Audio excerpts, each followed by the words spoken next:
America ও তার দোসররা সারা বিশ্বব্যাপী যে মতবাদ ও শাসন ব্যবস্থাকে কার্যকর দেখতে চায় তার নাম হলো ডেমোক্রেসি বা গণতন্ত্র।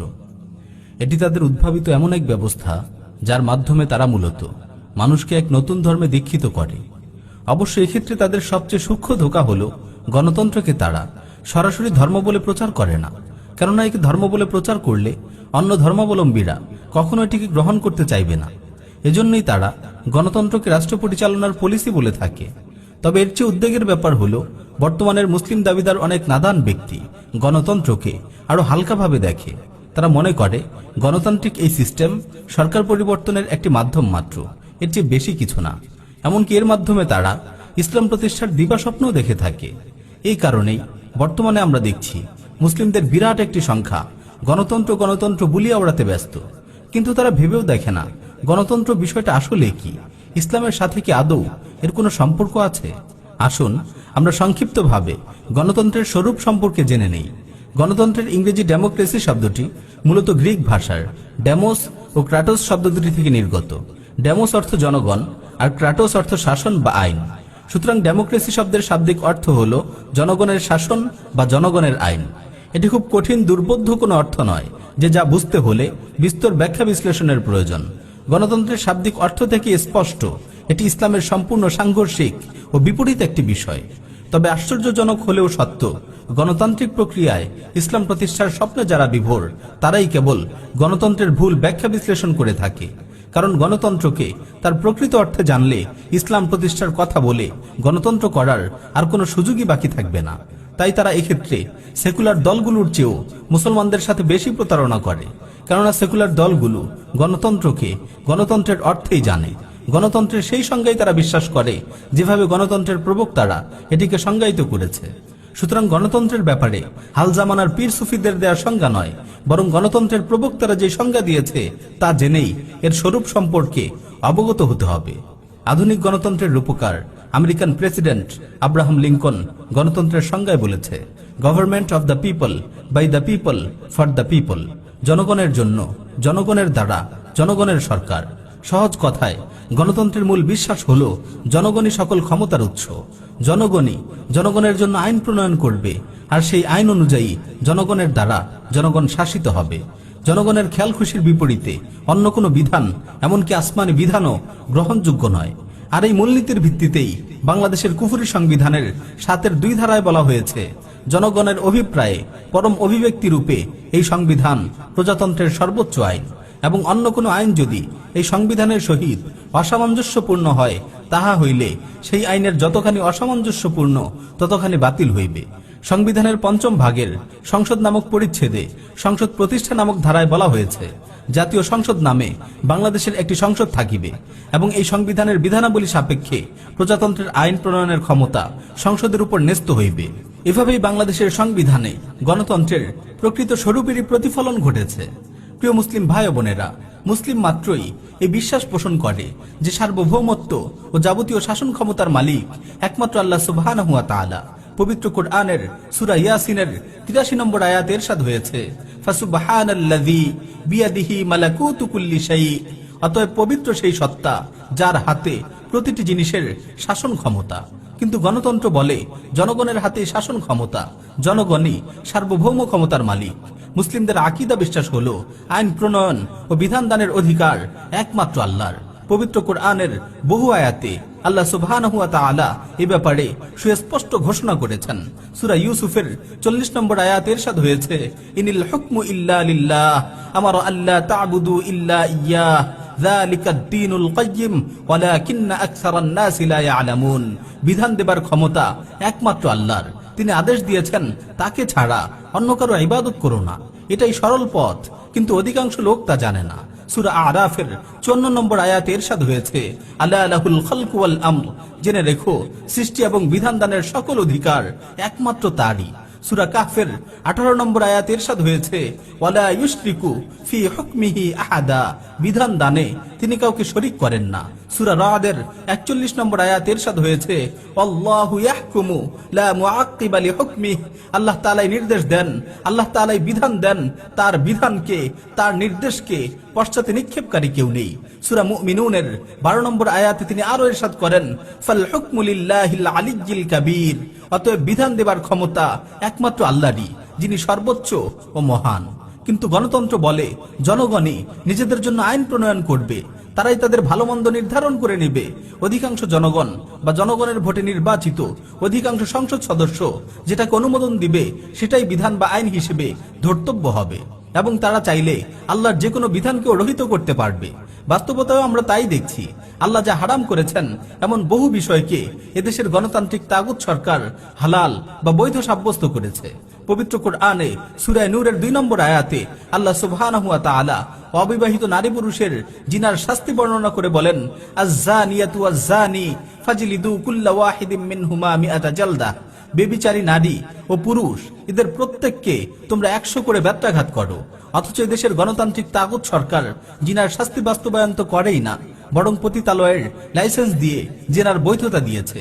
সূরা মাইদার 90 নম্বর আয়াতে আল্লাহ সুবহানাহু ওয়া তাআলা বলেন, ইয়া আইয়ুহাল্লাযীনা আমানু ইন্নামাল খামরু ওয়াল মাইসিরু ওয়াল আনসাবু ওয়াল আজলামু রিজসুম মিন আমালিশ শাইতানি ফাজতানিবুহু লাআল্লাকুম তুফলিহুন।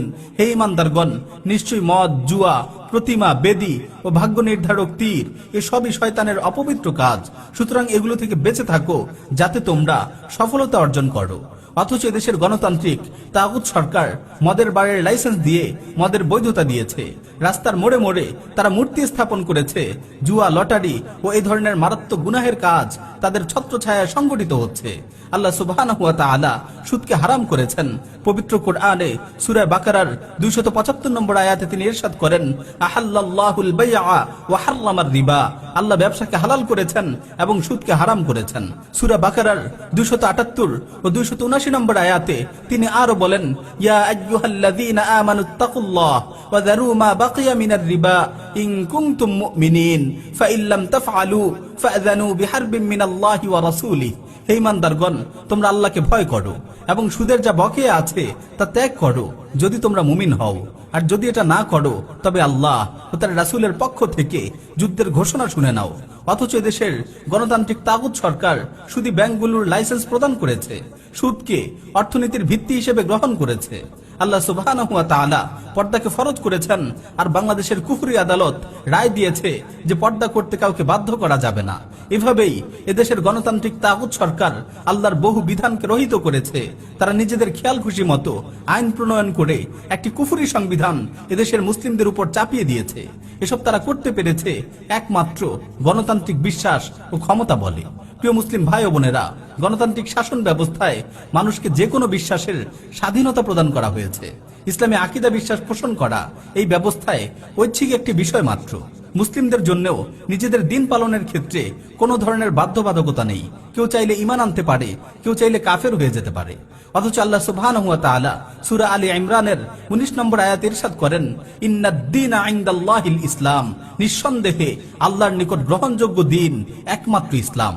গণতান্ত্রিক ব্যবস্থায় মানুষকে মত প্রকাশের অবাধ স্বাধীনতা দেওয়া হয়েছে, আর এই স্বাধীনতাকে পুঁজি করেই নাস্তিক ব্লগাররা তাদের বিকৃত চিন্তা চেতনাকে সমাজের মাঝে প্রকাশ করে যাচ্ছে। আল্লাহ ও তার রাসূল সাল্লাল্লাহু আলাইহি ওয়াসাল্লামকে নিয়ে কটূক্তি করার দুঃসাহস দেখাচ্ছে। এসব ক্ষেত্রে সরকার তাদের শাস্তি না দিয়ে উল্টো তাদের নিরাপত্তা নিশ্চিত করে। গণতান্ত্রিক ব্যবস্থায় অবাধ ব্যক্তি মালিকানার স্বাধীনতা দেওয়া হয়েছে। এই ব্যবস্থায় কেউ চাইলে প্রচুর পরিমাণে পণ্য মজুত করে পণ্যের দাম বাড়িয়েও ব্যবসা করতে পারে। এক্ষেত্রে রাষ্ট্রের কাছে সে কোনো অপরাধী নয়। পক্ষান্তরে ইসলাম জনগণের ভোগান্তি হতে পারে এমন সকল কার্যক্রম নিষিদ্ধ করেছে।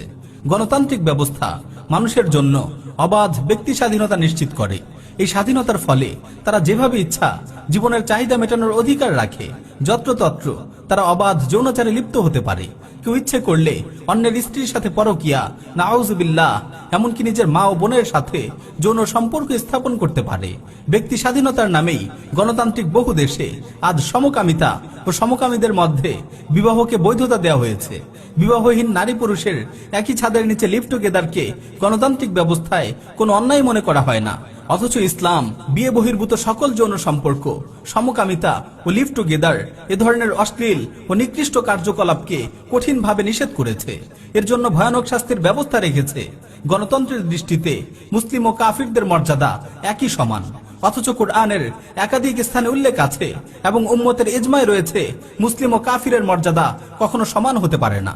সূরা আনআমের 50 নম্বর আয়াতে আল্লাহ সুবহানাহু ওয়া তাআলা বলেন, কুল হাল ইয়াস্তাউল আ'মা ওয়াল বাসীর, হে নবী আপনি তাদেরকে বলে দিন, অন্ধ ও দৃষ্টি সম্পন্ন অর্থাৎ কাফির ও মুমিন তারা কি কখনো সমান হতে পারে? গণতান্ত্রিক শাসন ব্যবস্থায় অমুসলিমরা মুসলমানদের বিচারক বা অফিসার হতে পারে, অথচ ইসলামী শরিয়া মতে কোনো কাফির মুসলিম জনসাধারণের অফিসার, জজ, বিচারক হতে পারে না। সূরা নিসার 141 নম্বর আয়াতে আল্লাহ সুবহানাহু ওয়া তাআলা বলেন, ওয়ালাই ইয়াজআলাল্লাহু লিল কাফিরিনা আলাল মুমিনিনা সাবিলা, আর আল্লাহ কখনোই কোনো কাফিরদের মুমিনদের উপর কর্তৃত্ব দান করবেন না। গণতান্ত্রিক আইন অনুযায়ী মহিলাও রাষ্ট্রপ্রধান হতে পারে, অথচ এই নীতি উম্মার কোরআন সুন্নাহ ও ইজমা পরিপন্থী। সূরা নিসার 34 নম্বর আয়াতে আল্লাহ সুবহানাহু ওয়া তাআলা বলেন, আর রিজালু কাওয়ামুনা আলান নিসা বিমা ফাদ্দালাল্লাহু বা'দাহুম আলা বা'দ ওয়া বিমা আনফাকু মিন আমওয়ালিহিম, পুরুষরা নারীদের উপর কর্তৃত্বশীল যেহেতু আল্লাহ তাদের একের উপর অন্যকে শ্রেষ্ঠত্ব দান করেছেন এবং যেহেতু তারা তাদের অর্থ ব্যয় করে। এভাবে বহু দিক থেকে গণতন্ত্র ইসলামের সম্পূর্ণ বিপরীত একটি জীবন ব্যবস্থা। একজন মানুষ গণতন্ত্রে বিশ্বাস করলে কিছুতেই সে মুসলিম থাকতে পারে না। সর্বোপরি গণতান্ত্রিক এই ব্যবস্থায় মানুষ মানুষকে নিজেদের প্রভুর আসনে সমাসীন করে, এক ইলাহকে বাদ দিয়ে বহু ইলাহের দাসত্ব করে। তাই প্রত্যেক মুসলমানের উপর আবশ্যক হলো তারা গণতন্ত্রকে পরিপূর্ণরূপে বর্জন করবে, এই শিরকি ব্যবস্থা থেকে নিজেদের দূরে রাখবে। যে ভোট দেওয়ার মাধ্যমে গণতান্ত্রিক এই শিরকি পদ্ধতিকে সাপোর্ট করা হয়, জনগণকে আইন প্রণয়নের অধিকার প্রদান করা হয়, এই ভোট প্রদান যে মুসলমানদের জন্য বৈধ হতে পারে না তা কি আর বলার অপেক্ষা রাখে? সুতরাং হে তাওহীদবাদী মুসলিমেরা, শিরক থেকে বেঁচে থাকতে, তাওহীদের উপর অটল অবিচল থাকতে অবশ্যই আপনারা এই গণতান্ত্রিক নির্বাচন ও শিরকি ব্যবস্থাকে প্রত্যাখ্যান করুন। ইসলামী শাসন প্রতিষ্ঠার লক্ষ্যে খিলাফা আলা মিনহাজিন নবুওয়ার পথপন্থাকে গ্রহণ করুন। আল্লাহ সুবহানাহু ওয়া তাআলা গণতন্ত্রের এই ধ্বংসাত্মক ফিতনা থেকে আমাদের বেঁচে থাকার তৌফিক দান করুন এবং এই ফিতনা নির্মূল করার জন্য যথাযথ প্রস্তুতি গ্রহণের হিম্মত দান করুন। আমিন। ওয়া আখিরু দাওয়ানা আনিল হামদুলিল্লাহি রাব্বিল আলামিন।